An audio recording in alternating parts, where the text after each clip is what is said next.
Kita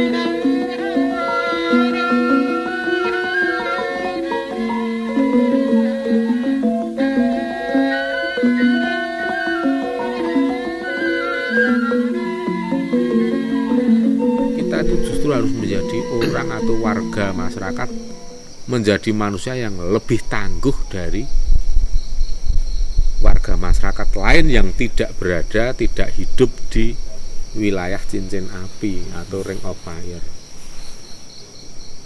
Itulah yang kemudian justru menggembleng mental lahir batin warga masyarakat yang ada, yang hidup di sekitar cincin api itu menjadi lebih tinggi kemampuan spiritualnya, kemampuan survivalnya.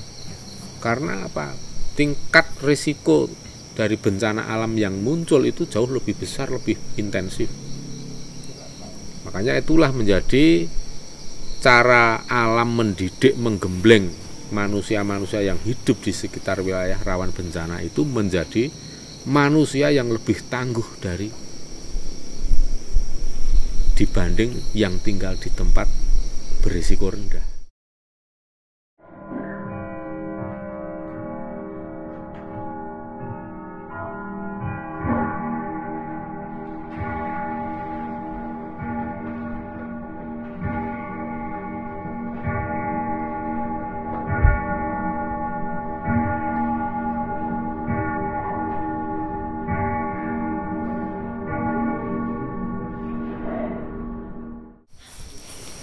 Hari ini kita ngobrol-ngobrol. Ini malam apa ini? Ini malam Sabtu. Malam Sabtu ya. Kemarin Jumat Legi Sabtu Pahing. Sabtu Pahing itu weton 18 neptunya. 18 itu ya tiba gedung. Ya, ini kita tirakat nyuwun makmur lahir batin. Ini biasa kita nyalakan dupa seperti ini karena dimanapun tempat kita ini kan selalu berdampingan dengan semua makhluk, terutama makhluk yang kasat mata, yang tak kasat mata. Jadi ini seperti ini sebagai cara untuk menyapa sedulur-sedulur alus kita, jadi orang, jadi manusia itu juga jangan sombong lah, mentang-mentang jadi manusia terus nganggep makhluk halus itu makhluk yang remeh, yang hina, ya janganlah. Nanti justru kemuliaan bangsa manusia itu bisa turun karena apa? Ya karena suka menghina makhluk yang lain gitu. Beberapa hari yang lalu kalau nggak salah itu ada SMS dari BMKG. Kalau nggak salah itu ada peringatan tsunami sebesar 8,5 skala Richter di Jawa Timur. Wah, iya itu sempat menghebohkan dunia maya itu, Mas Pandu. Itu bisa seperti itu loh BMKG. Itu yang tanggal berapa itu? Tanggal berapa itu? Tanggal 27 Mei. Tanggal 27 Mei ya. Oh ya, berarti ya sekitar baru seminggu yang lalu itu ya. Ya memang di situ. Itu sebenarnya. Itu kan BMKG katanya mengeluarkan klarifikasi. Tapi sebenarnya bagaimana itu sebenarnya?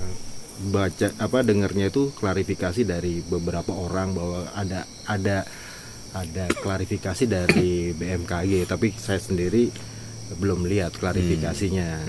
Cuman sudah sempat heboh karena memang itu sudah tersebar SMS itu kan, pemberitahuan mengenai gempa yang bakal terjadi di Jawa Timur. Ya, gitu. Ya. Itu heboh banget itu. Jawa. Dunia maya sampai heboh, gempar. Kok bisa seperti itu? Kok bisa BMKG bisa memperkirakan apakah ada kesalahan sistem? Itu gimana ceritanya, Mas Pandu? BMKG bisa bikin heboh dunia maya itu. Yang jadi pertanyaan masyarakat itu sebenarnya kok bisa gempa sekian besar itu diperkirakan gitu loh, diperkirakan kan gempa kan tidak tahu gitu kan, dan itu disebutkan tanggalnya kalau nggak salah ya. Ya 27 Mei. Enggak, bakal gempanya tuh tanggal berapa disebutkan tanggal 4. Tanggal 4 ya.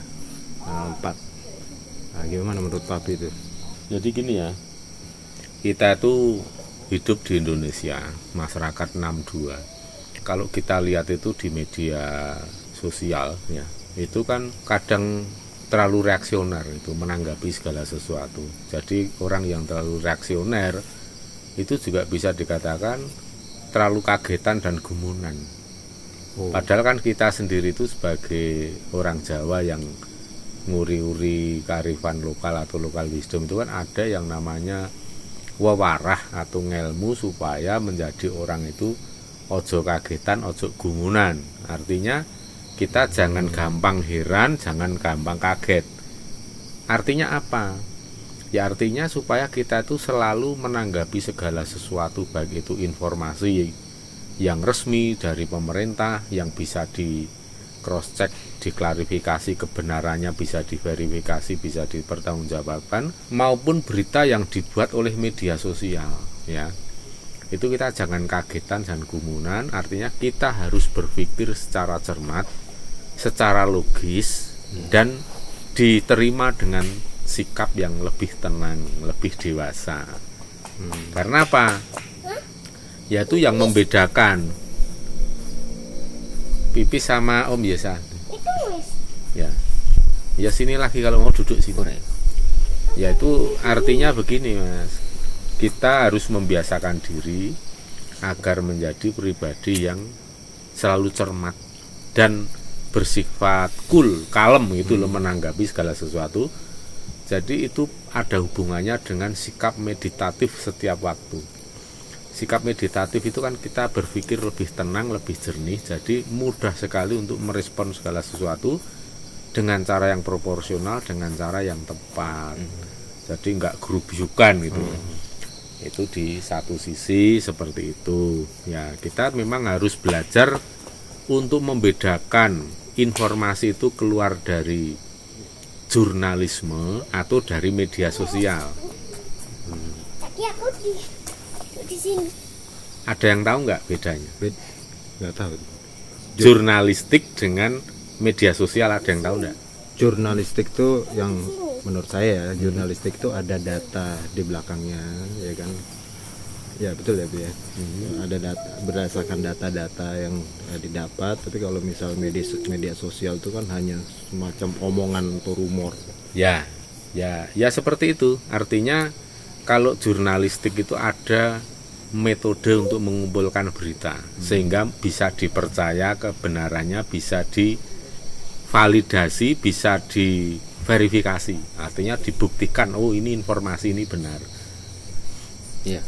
Ya oleh sebab itu kalau jurnalisme itu harus ada cross check dengan narasumber, dengan orang pelakunya atau orang yang mengalami sesuatu. Tapi kalau media sosial orang asal ngomong saja, nggak usah perlu di cross check, nggak usah perlu apakah ini benar 100% apa enggak, asal orang ngomong di media sosial ya sudah jadi informasi. Tapi kan tugas kita itu kan harus menyaring apakah itu keluar dari media sosial atau dari jurnalisme kan gitu. Keterangan pemerintah pun itu memenuhi kaidah jurnalisme karena harus berdasarkan data dan fakta di lapangan, harus ada cross check dengan pihak-pihak, semua pihak yang bertanggung jawab itu juga harus di cross check. Nah, itu bedanya seperti itu. Cuman ada satu hal ini ya. Jadi saya pribadi menanggapi berita itu, dan saya dengar katanya memang pihak BMKG sudah mengklarifikasi tidak sedang melakukan uji coba.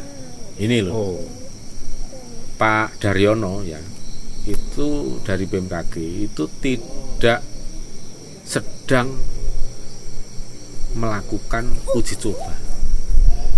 Ini berarti artinya siapa ini? Ya kalau humannya ya tidak melakukan uji coba, otomatis kan kita berpikir bahwa itu yang bekerja seperti itu mesin. Dalam hal ini ya mesin teknologi informasi. Itu ada kesalahan atau ada error atau dikatakan kesalahan teknis kan gitu. Jadi padahal mesin ini kan bisa saja bekerja secara otomatis kan begitu ceritanya. Nah, cuma di sini kalau saya pribadi melihat seperti ini, saya tidak menyepelekan, tapi saya juga nggak kaget dan nggak takut. Memang kita nggak boleh menyepelekan. Karena apa? Dalam masa-masa seperti ini, kondisi seperti ini, kita harus selalu waspada untuk mencermati berbagai macam gejala alam, berbagai macam kejadian. Karena kadangkala yang namanya sinyal atau pertanda dari alam itu bisa melalui berbagai macam cara. Katakanlah bisa melalui 1000 macam cara, gitu loh. Bisa jadi itu merupakan sinyal, memang sinyal bahwa ada mara bahaya besar yang berupa gempa 8,5 skala Richter, kemudian disusul tsunami. Walau mungkin nanti misalnya terjadi beneran, itu bisa jadi tidak seakurat itu angkanya, statistiknya.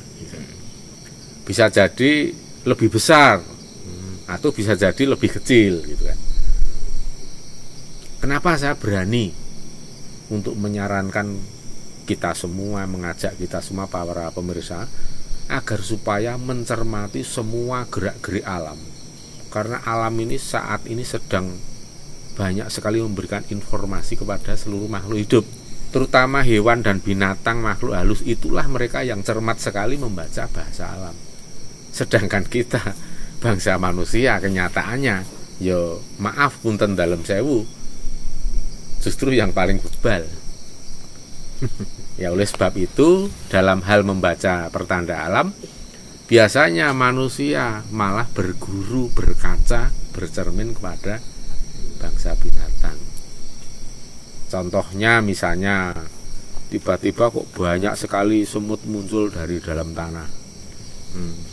Banyak sekali hewan-hewan yang hidupnya di dalam lumpur, di dalam tanah pada keluar. Ini kan tidak semestinya. Berarti ada sesuatu, ada apa sehingga membuat hewan itu tidak nyaman di dalam tanah. Ada apa yang terjadi di dalam tanah. Seperti kalau ada pertanda gunung mau meletus. Tentu saja hewan-hewan yang ada di dekat kawah gunung, ada di lereng gunung yang mau meletus, semua sudah nggak nyaman. Ya merasakan getaran energinya, induksinya, ya panasnya, suhunya, dan lain-lain. Karena binatang ini kan peka sekali, jadi begitu ada perubahan dari habitat sehari-hari biasanya begini, tiba-tiba kok berubah, hewan pasti menangkap sinyal itu. Ini ada mara bahaya, menjauh. Makanya tidak ada binatang yang menjadi korban letusan gunung. Hewan liar ya ini ya. Kecuali kalau yang piaraan manusia. Soalnya nggak bisa lari. Nah itu soalnya nggak bisa lari. Tapi kan setidaknya pemiliknya itu harusnya paham. Ketika mau terjadi gempa besar di Nusa Tenggara Barat itu, sebelumnya itu sudah ditandai dengan ayam yang berkokok, yang ribut, kayak ingin keluar dari kandang gitu loh. Itu harusnya membaca. Jadi paling simpel itu membaca bahasa alam, itu lihatlah habitat yang keluar dari yang seharusnya, gitu loh. Misalnya kucing kenapa tidur di dalam kamar mandi? Padahal kucing itu kan takut air, nggak mau di tempat dingin, tapi kucing ribut cari tempat yang dingin untuk tidur di situ. Cacing-cacing pada keluar dari tanah. Itu juga kita harus mencermati tanda alam seperti itu, walaupun tidak selalu itu merupakan tanda akan terjadi gempa. Bisa jadi dalam tanah itu memang sedang terjadi kondisi yang panas sekali karena air tiba-tiba surut, air tanah itu hilang, itu bisa jadi nggak nyaman kan. Otomatis hewan-hewan yang ada di dalam tanah itu keluar, meninggalkan areal hidupnya di situ, habitatnya di situ. Tapi itu bisa juga menjadi pertanda akan terjadi gempa, karena gempa ini juga sebenarnya dari dalam tanah itu pun ada hawa panas yang muncul. Saya pribadi pernah pengalaman. Jadi gini Mas, dulu ada gempa Sumatera Barat itu tanggal 30 September tahun berapa itu ya? Coba nanti bisa dicek. Sebulan sebelum gempa Sumatera Barat, awal September, gempa di Tasikmalaya sampai wilayah Bandung. Gempanya 7,4. Yang di Sumatera Barat sampai ada tsunami kecil, tapi yang meninggal itu kan sampai 1000 lebih itu. Nah, itu kira-kira sebulan sebelum peristiwa gempa di Tasik ya. Itu aku sama Mami pulang dari Jakarta ke rumah, sampai di rumah ya iseng aja nyalakan TV. Padahal nah aku itu ya nggak begitu hobi nonton TV, tapi waktu itu nyalain aja TV. Waktu itu ya cuman ada iklan-iklan kayak itu biasa. Pas waktu itu yang kita setel itu apa ya, kalau nggak salah tahun itu masih ada ini, kalau nggak La TV Trans gitu. Nah, waktu itu sekitar jam 4 sore Mas.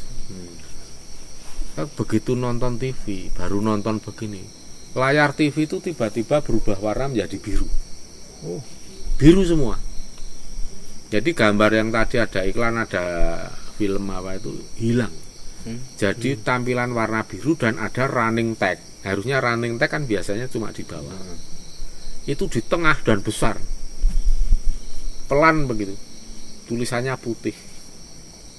Nah, tulisannya gempa 7,4 skala Richter di Bandung dan Jawa Barat. Aku sama Mami lihat semua. Jadi kita berdua itu lihat itu. Langsung ngambil HP, telepon anak-anak di Bandung. Gimana ini gempa 7,4 gimana? Lah kita kaget. Karena yang di Bandung kita telepon itu malah bengong. Nggak ada apa-apa. Kita habis bingung nelpon yang di Bandung. Layar TV udah kembali normal. Sampai kita tunggu ada running tag yang kecil di bawah dan kita pindah channel-channel yang lain, nggak ada berita sama sekali. Nah itu berita dari mana itu? Ya nggak tahu. Ya kalau dipikir ini layar TV berubah jadi biru, apa cuman mata kita saja yang melihat? Sebenarnya TV itu nggak berubah. Cuman clairvoyant namanya, sesuatu yang tampak ya, yang akan terjadi. Wah, itu gelundung pringis, itu hantu biasa. Kalau kita dekati itu biasanya gembung atau kepala manusia yang gelundung sambil ketawa nyengis, matanya melotot, itu kalau geludak gitu. Gelundung pringis ya. Wah, kalau giginya rapi ya. Kalau giginya rapi gelundung pringis, tapi kalau giginya tonggos gundul prongos. Ya. Nah, itu kita lanjut tadi. Ya, akhirnya cerita habis di situ karena ternyata apa yang kita lihat itu nggak terjadi di Bandung. Ya, kita kan ayam ya, senang, wah ternyata nggak ada apa-apa. Puji syukurlah. Tapi waktu itu kita sudah merasa bahwa ini kemungkinan sinyal. Ini pasti sinyal kalau kayak gini. Nggak mungkin kesalahan TV, nggak mungkin. Karena kalau itu kesalahan TV pasti ada permintaan maaf. Itu TV cuek aja, kayak nggak terjadi apa-apa kok. Habis itu berita, habis itu siaran gitu nggak ada klarifikasi apa-apa. Berarti kan mungkin orang lain lihat TV channel yang sama nggak akan terjadi apa-apa, nggak ada slide warna biru running tag gempa 7,4 SR di Bandung. Akhirnya kita menyadari mungkin memang clairvoyant atau pandangan kita aja yang kemudian seolah-olah kita nonton TV, di situ ada running tag yang besar, ada peringatan. Nah, ini mengingatkan peristiwa itu yang kemudian memang sebulan kemudian terjadi betul-betul gempa 7,4 di Tasik dan banyak sekali korban, tanah longsor juga di mana-mana terjadi kan akibat adanya gempa itu. Dan sebulan kemudian penutupan September terjadi gempa di Sumatera Barat yang meninggal sampai 1000 lebih itu.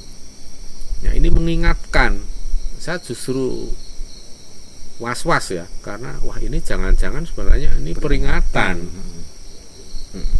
Ya siapa yang menggerakkan ya, kalau kita itu kan sebagai pelaku spiritual itu kan percaya ada kekuatan transenden, ada kekuatan spiritual power ya, supernatural being yang memang menggerakkan itu sebagai media.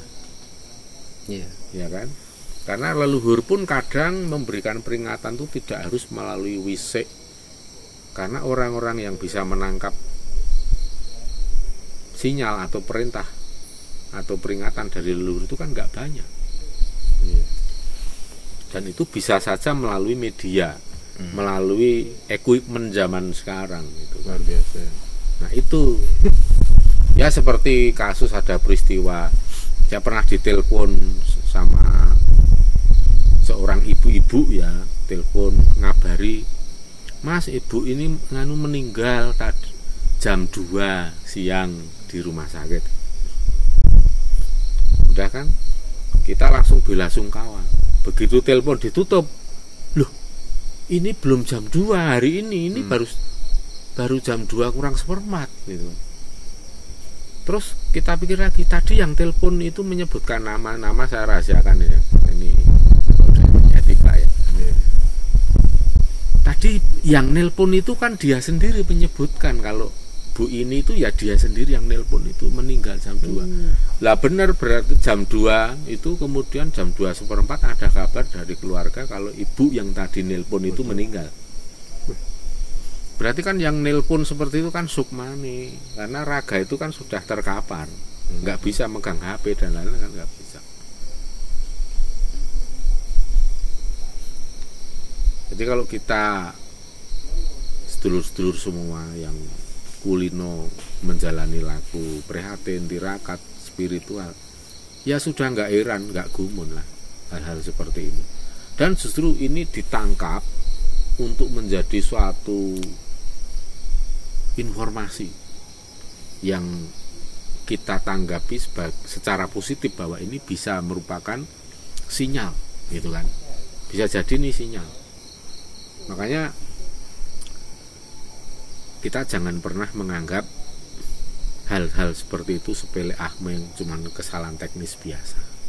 Tapi juga jangan kagetan terus kemudian ngomong berlebihan, wah itu kesalahan yang nggak perlu, itu menyalah-nyalahkan BMKG atau apa, atau kadang terlalu cemas ya, itu kan hanya membuat kecemasan ke masyarakat banyak ya. Ya sekarang mari saya ajak, jangan jadi orang itu mudah cemas gitu, supaya tidak mudah kemakan hoax, tidak mudah kemakan isu-isu yang nggak benar, tapi juga tidak pernah menyepelekan informasi, sinyal-sinyal yang diberikan oleh alam itu yang sesungguhnya itu akan terjadi, tapi kadang orang menyepelekan kan. Aneh juga ya sebenarnya, kalau ya aneh kalau dilihat aneh. itu ya. Karena memang dari pihak BMKG sendiri pun staf-stafnya pun tidak ada yang sedang melakukan uji coba. Ya katakanlah semuanya baru diem, hanya memantau kan komputer, internet, jaringan networking itu kan semua udah bekerja. Nah, ketika ada sesuatu, alat itu otomatis mengirimkan sinyal. Otomatis sistemnya itu kemudian menyebar SMS gitu kan, yang isinya warning. Nah, bahkan ini malam ini ya, ini kan hari Sabtu ya, tanggal 5 Juni. Hari Jumat malam ini tadi, kira-kira 3 jam yang lalu, ya kira-kira sudah jam 9, jam 10 malam, itu BMKG mengeluarkan peringatan lagi, kemungkinan ada gempa dan tsunami itu Padahal kan 3 hari yang lalu, seminggu yang lalu juga sudah mengeluarkan peringatan. Bahkan ini direvisi lagi. Ya, jadi menghimbau masyarakat serta pemerintah daerah untuk melakukan antisipasi berupa mitigasi bencana. Karena potensi gempa hingga 8,7 skala Richter kemudian bisa menimbulkan atau trigger efek menimbulkan tsunami bahkan sampai mencapai 29 atau 30 meter kan gitu. Ya memang ada yang merespon itu terlalu menakut-nakuti masyarakat. Ya bagi saya ya nggak usah terlalu takut. Itu kita terima sebagai informasi yang bagus untuk well prepare kan begitu. Nggak perlu kita terus justru mengkhawatirkan, memelihara sifat mudah cemas masyarakat itu. Seharusnya yang mudah cemas itu yang harus dihilangkan. Karena apa, Mas? Kita ini jelas hidup di lingkar cincin api. Itu artinya bahaya gempa bumi, tsunami, gunung meletus itu sudah setiap saat itu menjadi akrab dalam kehidupan sehari kita. Maka kita itu jangan mudah menjadi orang yang cemas, yang takut, ojo kagetan, ojo gumunan. Jadilah orang yang bijaksana. Apa bedanya dengan masyarakat yang tinggal di tempat yang nyaman-nyaman saja, tidak ada pernah bencana. Kita itu justru harus menjadi orang atau warga masyarakat, menjadi manusia yang lebih tangguh dari warga masyarakat lain yang tidak hidup di wilayah cincin api atau ring of fire. Itulah yang kemudian justru menggembleng mental lahir batin warga masyarakat yang ada, yang hidup di sekitar cincin api itu menjadi lebih tinggi kemampuan spiritualnya, kemampuan survivalnya. Karena apa? Tingkat risiko dari bencana alam yang muncul itu jauh lebih besar, lebih intensif. Makanya itulah menjadi cara alam mendidik, menggembleng manusia-manusia yang hidup di sekitar wilayah rawan bencana itu menjadi manusia yang lebih tangguh dibanding yang tinggal di tempat berisiko rendah terhadap bencana alam. Ya kita harus bangga dong. Kita tetap bisa hidup, bisa survival walaupun banyak bencana. Karena apa? Kita justru jangan menjauh dari alam, kita harus mendekat. Dengan makin mendekat pada alam, makin menebarkan belas asih pada seluruh makhluk hidup, kepada lingkungan alam, maka alam semesta pun akan melimpahkan semua anugerah belas asih itu kepada kita. Dan kita akan menjadi orang yang lebih peka, lebih mampu menangkap bahasa dan sinyal-sinyal yang diberikan oleh alam. Jadi kalau ada apa-apa, kita sudah tahu, lihat tandanya, lihat pertandanya. Saat akan terjadi ini itu. Ya cobalah orang Jawa di zaman dulu, nenek moyang kita itu, Mas, coba. Nggak ada tukang ramal itu dulu ya masih dukun-dukun, masih paranormal, masih spiritualis itu ya tukang ramal cuaca, tukang ramal peristiwa. Kayak di Aceh saja ada dicantumkan dalam bentuk puisi sajak yang ternyata itu jika dipahami betul ini merupakan peringatan akan terjadi tsunami besar. Itu sudah ada sajak itu sejak 100 tahun sebelum gempa dan tsunami Aceh. Kemampuan orang membaca masa depan pun hebat. Di Jawa itu ada Jongko Joyoboyo, ada serat-serat yang lain, banyak sekali. Sampai hari ini pun banyak orang-orang Jawa yang mumpuni, yang mampu melihat masa depan tanpa harus mengandalkan teknologi canggih. Tapi ya sering dipojokkan, sering disudutkan, itu gugon Tuhan, musyrik, tidak boleh mendahului kehendak Tuhan gitu kan. Ya kalau saya tanya balik, memangnya sejak kapan Tuhan bisa didahului kehendaknya oleh manusia? Sejak kapan, Mas? Nggak ada. Ya itu yang justru sempit pemikirannya, itu orang yang menyangka bahwa kehendak Tuhan itu bisa didahului. Itu justru orang yang sempit pemikirannya, pemahamannya. Lah bagi saya pribadi kehendak Tuhan itu nggak bisa didahului. Mau kita memprediksi meramal 1 miliar tahun yang akan datang dan itu tepat, ya menurut pemahaman saya tetap nggak bisa melampaui kehendak Tuhan. Wong saya menganggap kehendak Tuhan itu sudah 2 miliar 10 miliar tahun yang akan datang kok. Ya enggak, logikanya kan begitu. Ya kalau kita ngeramal besok akan apa, terjadi apa, terus itu dianggap mendahului kehendak Tuhan, ya kok lemah banget sih Tuhan. Masa besok aja belum berkehendak. Cara berpikirnya ya Pi, yang salah. Ini sebenarnya cara berpikir yang salah. Mari kita koreksi supaya menjadi orang yang lebih cerdas secara spiritual, sehingga orang lebih mampu untuk nggayuh kawicaksanane Gusti, bisa memahami kehendak Tuhan, bisa memahami hukum alam ini seperti apa. Wong tata hukum keseimbangan alam itu maha adil kok, dan tidak pernah membeda-bedakan suku, ras, bangsa, bahasa dan lain-lain, tidak pernah. Itulah makanya orang zaman modern itu masih kalah pinter, kalah cermat, kalah tajam dibanding bangsa binatang. Ya kan? Jadi gini ya, kita masih bahas soal potensi gempa dan tsunami. Ini ada satu yang mengusik pikiran saya sebenarnya. Ini kan orang semua rame mengarahkan fokus mencermati gerak-gerik pertanda alam ya, yang terjadi di wilayah Jawa Timur. Gempa dikhawatirkan atau potensi besar itu ada terutama di wilayah Jawa Timur.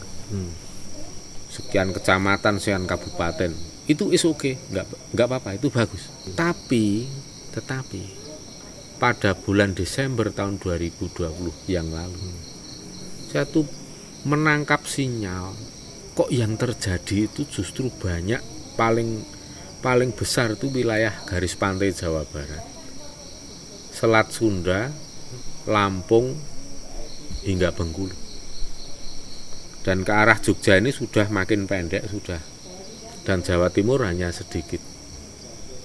Garis pantai Jawa Barat itu berarti dari selatan sampai Selat Sunda ya, gitu ya?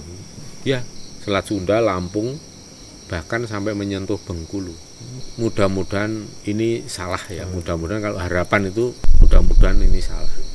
Cuman saya ingat tanggal 21 Desember 2020 itu saya tahu ada pasewakan agung di Keraton Kidul yang dihadiri oleh raja-raja semua leluhur agung di seluruh Nusantara, dan yang fokusnya membahas hal ini, resiko ini, dan para leluhur dan beliau Kanjeng Ratu itu juga mengajak memohon pada para leluhur agung, terutama yang memiliki kemampuan khusus untuk bisa meredam atau mengurangi energi yang terakumulasi di tempat-tempat akan terjadi gempa yang bisa menimbulkan tsunami. Sebisanya untuk dirilis mboko sithik atau dikit demi dikit itu. Ya ini usaha leluhur supaya jika nanti pun terjadi, tapi risiko sampai terjadi korban jiwa yang banyak itu bisa berkurang. Karena kalau melihat slide-nya itu memang yang ngeri banget ya. Saya ingin menyampaikan tapi dengan harapan agar sedulur-sedulur para pemirsa dimanapun berada, terutama yang berada di daerah rawan terkena dampak risiko tsunami, itu lebih waspada dan jangan menyepelekan peringatan ya, dan lebih cermat untuk melihat tanda-tanda alam dan lebih dekat pada para leluhur, sehingga jika akan terjadi sesuatu sudah mendapatkan kabar atau digiring ke tempat yang aman terlebih dahulu. Kalau saya melihat itu memang sampai 5 digit kalau dipakai angka jumlah korbannya gitu. Ya. Nah ini sampai yang bikin leluhur-leluhur yang lain ada sampai yang mendengar ini kan tidak semua leluhur tahu kan. Sebagian leluhur yang memang memiliki kemampuan khusus itu yang tahu. Nah, bagi leluhur yang memang tidak tahu ini akan terjadi, itu ya shock juga, bisa dikatakan begitu. Makanya ini dengan kemampuan masing-masing para leluhur itu sedang mengupayakan, bukan menganulir, bukan menghilangkan sama sekali ya. Tapi mengurangi dampak ya, Pak? Ya, hanya mengurangi dampak, mengurangi intensitas atau kualitas dari bencana alam itu sendiri. Nah, tadi dirilis sedikit demi sedikit Pokosidik tadi berupa apa sih? Kalau yang sudah itu ya ada leluhur-leluhur yang memang memiliki pusaka khusus yang dilemparkan ke tempat-tempat yang bakal terjadi ledakan energi berupa gempa ya, atau hipocentrum. Kan kalau masih di bawah itu pusat terjadinya gempa yang di kedalaman tanah itu kan hipocentrum. Terus yang di permukaan tanah itu kan epicentrum. Nah, ini untuk dilemparkan ke hipocentrum itu untuk mengurangi energi. Makanya di berbagai tempat kan banyak cahaya yang melesat.